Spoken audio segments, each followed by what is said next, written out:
일반적으로 죄는 세 가지 특성을 가집니다.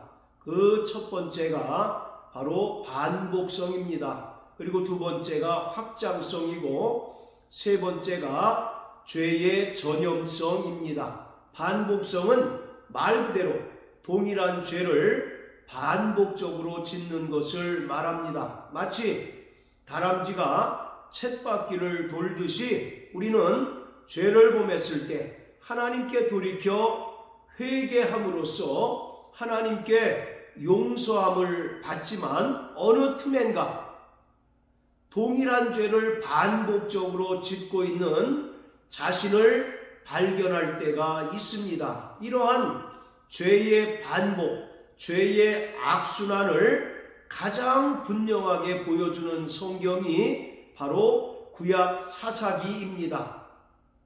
이스라엘 백성들이 하나님께 죄를 범하면 하나님께서는 이스라엘 주변에 있는 이방 민족을 몽둥이로 들어 사용하셔서 이스라엘을 강하게 내리치시고 또 이스라엘을 심판하십니다.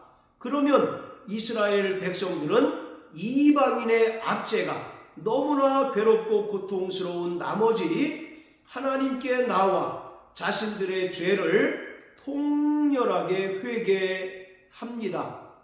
이때 하나님께서는 이스라엘 백성들의 죄를 용서해 주시고 이스라엘을 구원할 사사를 세워 주십니다. 그리고 사사는 이스라엘 백성들을 괴롭게 하는 이방 민족을 내어 쫓고 이스라엘을 구원합니다. 그런데 구원받은 이스라엘 백성들이 또다시 반복적으로 하나님께 죄를 범하고 하나님께서는 또다시 이방 민족을 몽둥이로 사용하셔서 이스라엘을 치시고 또 심판하십니다. 그러면 이스라엘 백성들은 또다시 하나님께 나와 간절히 회개하고 하나님께서는 이스라엘 백성들의 죄를 용서해 주시고 또 사사를 세우셔서 이스라엘을 구원해 주십니다. 이러한 패턴이 반복적으로 기록된 것이 바로 사사기의 전체 내용입니다. 이것은 이스라엘 백성들이 우리보다 더 악하거나 죄성이 많아서가 아니라 기본적으로 타락하고 부패한 본성을 지닌 인간의 본래적인 모습을 보여주고 있는 것입니다. 이처럼 인간은 반복적으로 죄를 지을 수밖에 없는 연약함을 지닌 존재입니다. 이것이 죄의 반복성입니다. 자, 그리고 두 번째, 바로 죄의 확장성이란 바늘도둑이 소도둑이 되는 것을 말합니다.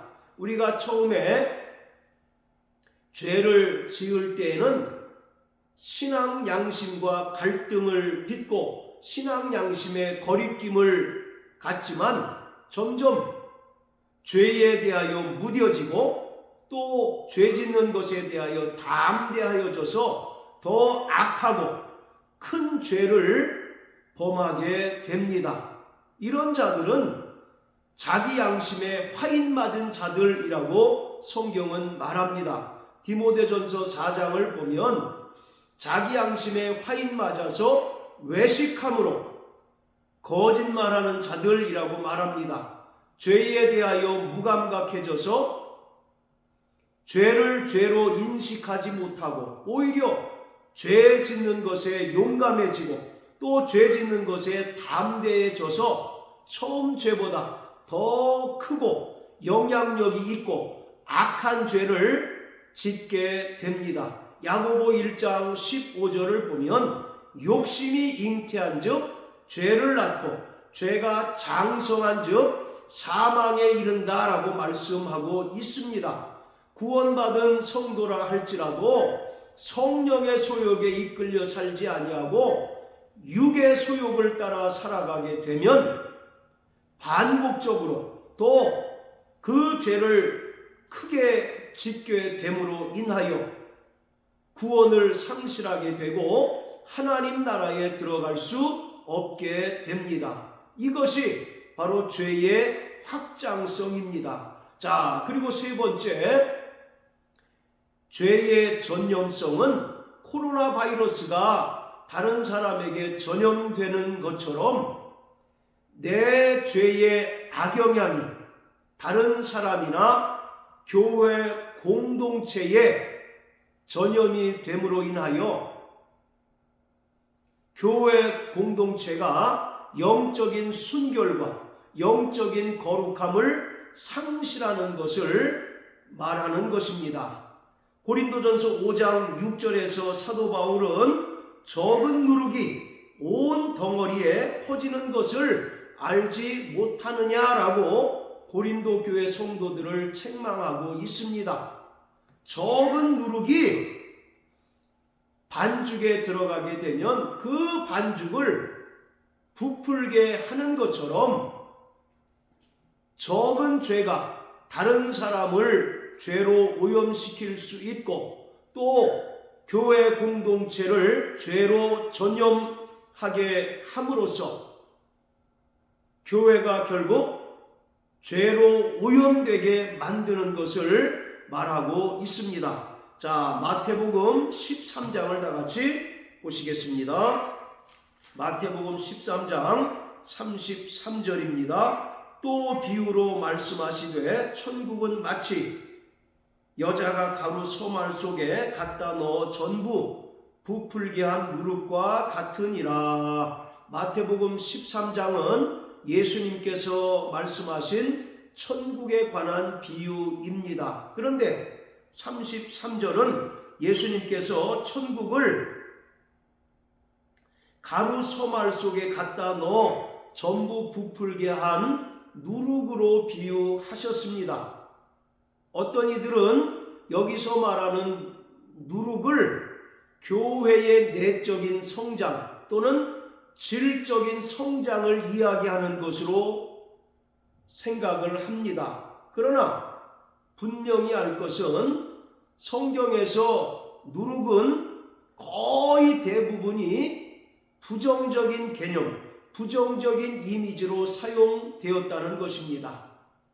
바로 누룩은 죄를 가리킵니다. 그리고 예수님께서는 누룩을 주의하라고 말씀하셨는데 예수님께서 말씀하신 누룩은 사람의 전통, 장로들의 유전을 가리키는 것이었습니다. 이처럼 예수님께서 천국을 누룩으로 비유하신 것은 교회의 내적인 성장이나 질적인 성장을 말하는 것이 아니라 교회가 세상의 죄로부터 전염되거나 오염되는 것을 철저히 방지해야 한다는 경계의 말씀입니다.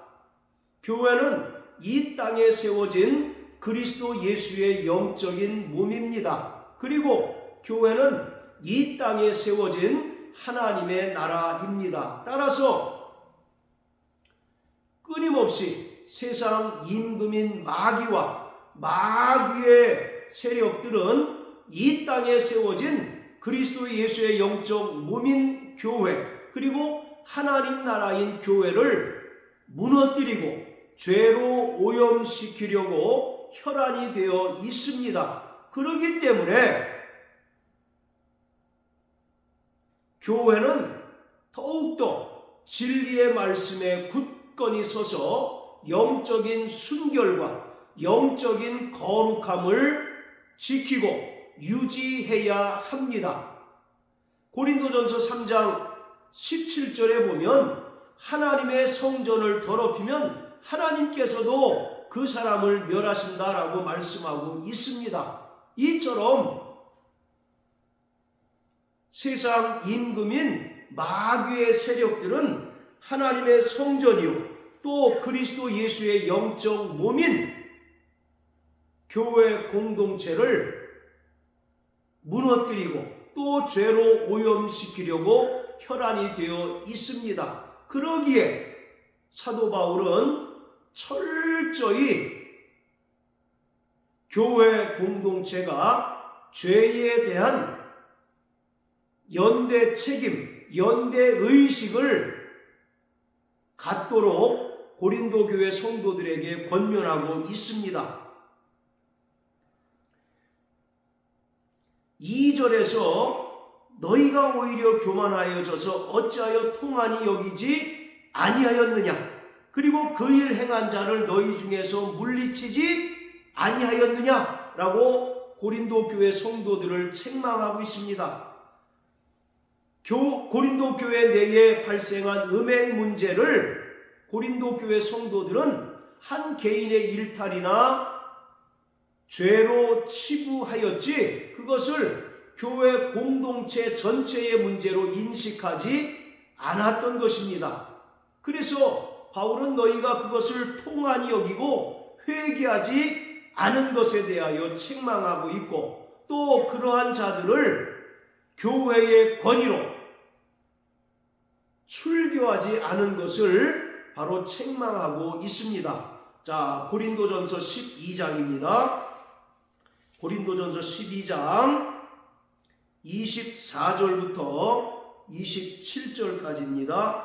우리는 우리의 아름다운 지체는 요구할 것이 없으니 오직 하나님이 몸을 고르게 하여 부족한 지체에게 존귀를 더하사 몸 가운데서 분쟁이 없고 오직 여러 지체가 서로 같이하여 돌아보게 하셨으니 만일 한 지체가 고통을 받으면 모든 지체도 함께 고통을 받고 한 지체가 영광을 얻으면 모든 지체도 함께 즐거워하나니 너희는 그리스도의 몸이요 지체의 각 부분이라.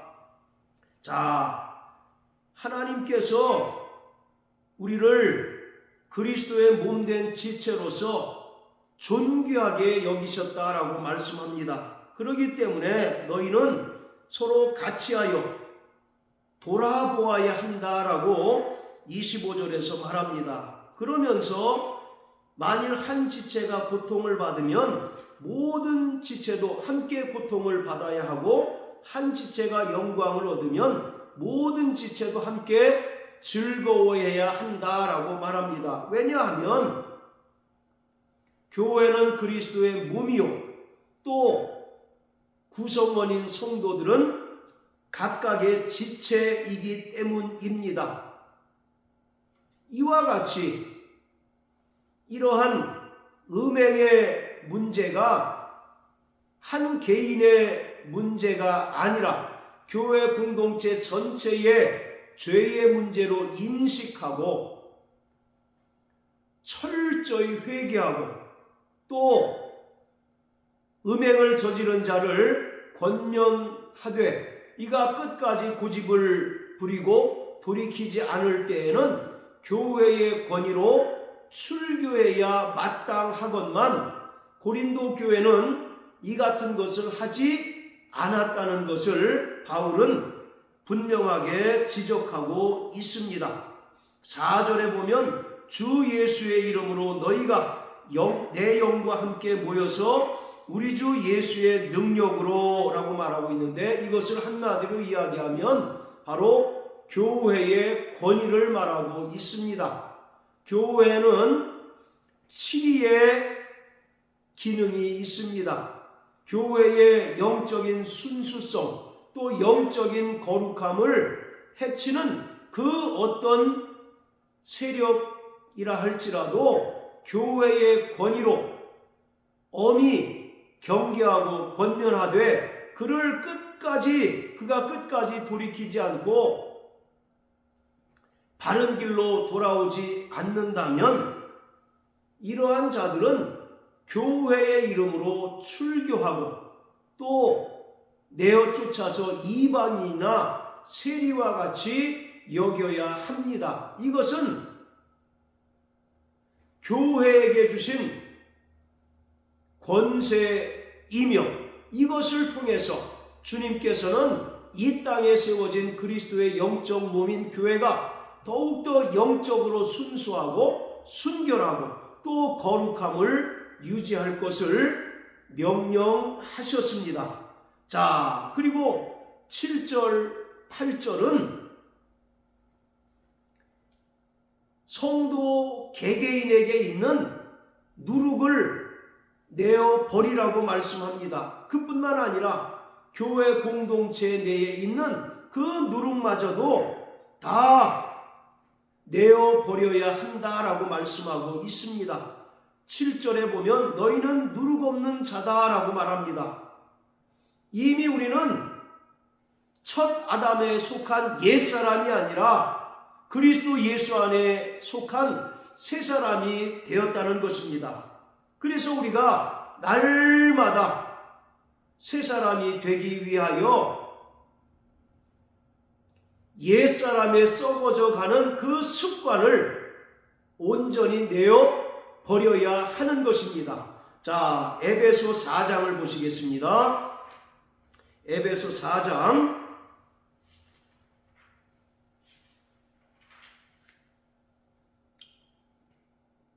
자, 22절부터 24절까지입니다. 너희는 유혹의 욕심을 따라 썩어져가는 구습을 좇는 옛사람을 벗어버리고 오직 심령으로 새롭게 되어 하나님을 따라 의와 진리의 거룩함으로 지으심을 받은 새 사람을 입으라. 여기서 새 사람을 입는다는 것은 지속적인 변화를 말하고 있습니다. 우리는 과거에 첫사람 아담 안에 속한 옛사람이었고 또 썩어져가는 구습을 따라 사는 자들이었었는데 고린도후서 5장 17절의 말씀처럼 그리스도 안에서 새로운 피조물이 되었습니다. 그러기에 과거 옛사람의 썩어져가는 습관을 내어 버리고 날마다 신령으로 새롭게 되어 또 새 사람을 입는 자가 되어야 합니다. 지금 고린도전서 5장 7절 8절은 그 이야기를 바울이 하고 있는 것입니다. 8절에 보면 묵은 누룩도 말고 괴악하고 악독한 누룩으로도 말고 라고 말하는데 여기서 묵은 누룩, 괴악하고 악독한 누룩은 옛사람에 속하였을 때 우리가 따르던 썩어져가는 구습을 말합니다. 죄악의 습관을 말하고 있는 것입니다. 우리가 그리스도 안에서 새로운 피조물이 되었기에